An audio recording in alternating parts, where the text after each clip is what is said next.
বাড়ি থেকে বেরিয়েছিলেন বকেয়া টাকা চাওয়ার জন্য। তারপর থেকেই আর বাড়ি ফেরেননি। বছর 40-এর ওই ব্যবসায়ীর ঝুলন্ত দেহ মিলল নদিয়ার একটি জঙ্গলে। হুগলি জেলার গুপ্তিপাড়ার উত্তর বাদাগাছি এলাকার বাসিন্দা ওই ব্যবসায়ী 23শে ডিসেম্বর সকালে নদী পেরিয়ে নদিয়ায় আসেন প্রাপ্য টাকা আদায় করতে। কিন্তু এরপর থেকেই আর পরিবারের লোকজনের সঙ্গে তিনি কোনো যোগাযোগ করেননি। পরিবারের লোকজন নিখোঁজ ডায়েরি করেন। গতকাল নদিয়ায় শান্তিপুর থানা এলাকার ভাগীরথী নদীর তীরে নিখোঁজ ব্যবসায়ী সমর দাসের ঝুলন্ত দেহ দেখতে পান স্থানীয় মানুষ। পরিবারের সন্দেহ ওই ব্যবসায়ীকে পরিকল্পিতভাবে খুন করা হয়েছে। রানাঘাট পুলিশ মর্গে মৃতদেহের ময়নাতদন্ত হচ্ছে।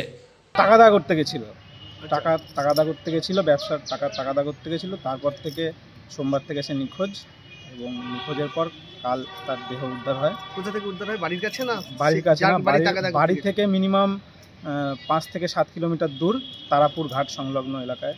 এটা আত্মহত্যা বলা যায় না।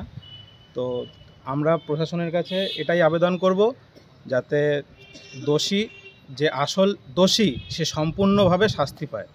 Bureau report, Bangabarta.